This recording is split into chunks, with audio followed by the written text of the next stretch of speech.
This is how you use the analytics function in TikTok. First of all, go to your homepage and you want the top right hand corner of those three lines. Click on that and you need to go to settings and privacy, and this menu will come up, and go to analytics.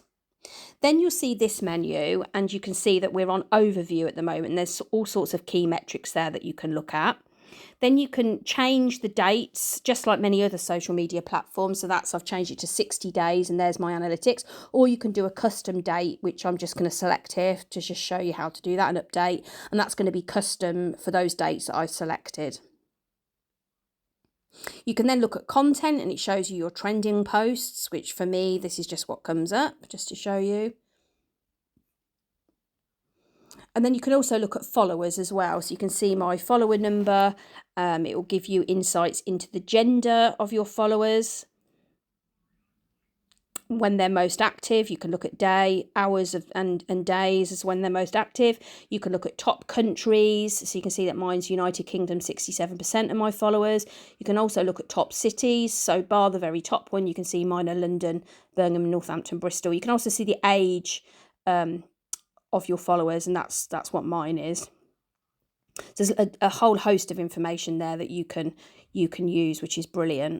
And if you go back to the home page, you can also have a look at who's looked at your profile. So you can have a look down there and you can see whether you follow them or not, or choose to follow them. Now we're going to look at some different insights. If you go again, home page, top right hand corner to three lines, and then you want to select creator tools. And when you do that, this comes up. And there's all sorts of analytics in here, but some of the most valuable are actually if you scroll down to creator inspirations. And I must admit, this isn't something that I use loads of at the moment. So I'm just going to flick through some of these tabs so you can see what they are. But it's giving you an idea of what other similar content is being created in your niche. So there we are. I've just clicked there, view inspiration, and these are some of the videos that come up. Similar posts, again, you can have a look at other content creators that other people have looked at.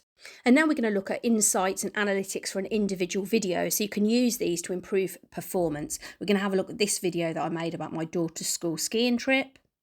Oh my gosh, my daughter's school ski. If you click on insights down the bottom right hand corner, you'll see all of this information comes up, and you can see the amount of plays, you can see the amount of comments, you can see the number of shares, and importantly you can see things like your retention rate, which gives you an idea of how long people have watched your video for, and then the traffic source. And you'll see on here that 86% of people found it through the For You page, but search was at 13%, which is actually quite high. You can then look at who the viewers are of the video. That breaks it down by new types of videos. You can see whether it's male or female, the age range, and again you can see the locations there, which you can see predominantly was United Kingdom. You can also look at engagement rate, and it gives you an idea of some of the words, and you can link that then to your search terms, your search strategy that are actually appearing in the comments section. So there's really, really valuable insight there.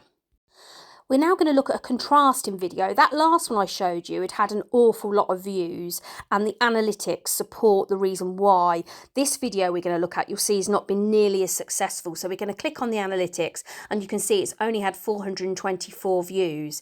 And if you look at the analytics that I've talked about in terms of shares, comments, etc., you'll see that it really differs than the last video I showed you.